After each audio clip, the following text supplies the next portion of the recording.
When you set up an account on wordpress.com, you're also setting up a public profile. The information in this profile will be attached when you post pages or posts on your own site or leave comments on other sites. Your public profile can contain as much or as little information as you want, and it can be edited at any time. When you make changes to your public profile, those changes are immediately reflected in any location where your profile is displayed. There are 3 ways to access your profile after you log into wordpress.com. The first one, go to My Account and select Edit My Profile. The second, if you're in the dashboard, you can click on your own username. Or third, you can go down to User, and under here you find My Profile. They all take you to this My Public Profile page. Of all the information in your public profile, the only thing you can never change is your username. As you can see, it's uneditable here. The rest of the information, however, is stuff you can add on if you want to, or not if you don't want to. In this case, I think we should add all this information.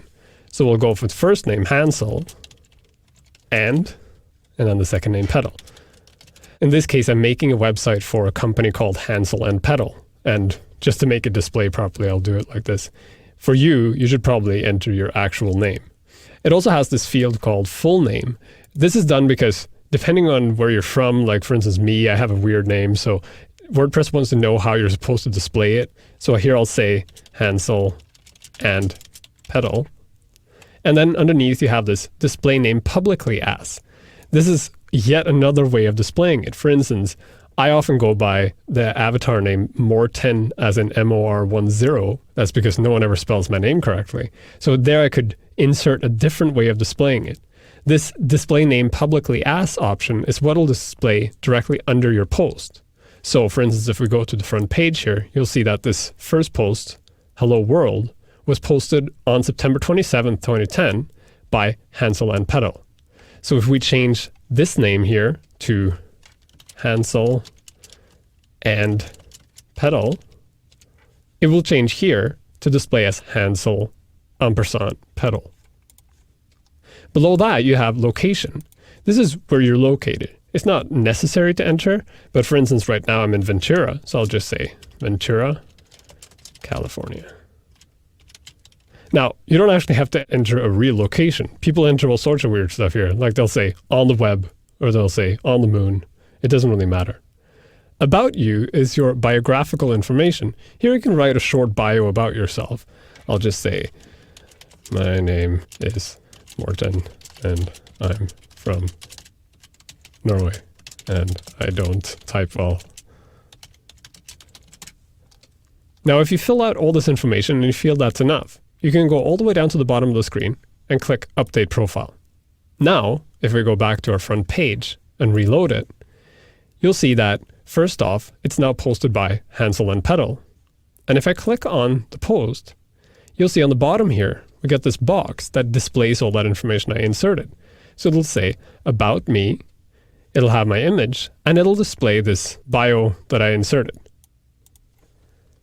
Now, in addition to straight up biographical information, you can also enter contact information inside your profile.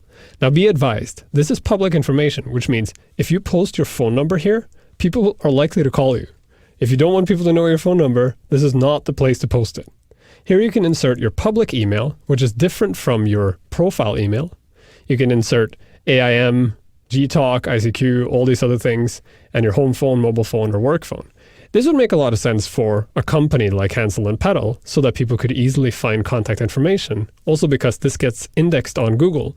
But for a private person, it might not be such a good idea. This is not necessary, and you can always change it later.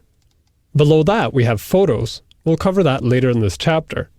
And then we have links.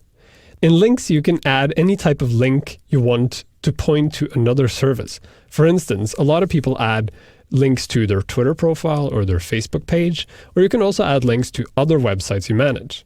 You basically just insert the URL, so I'll say lynda.com, and you also insert the title. The title is really important because that's how the link is described for people who don't see very well.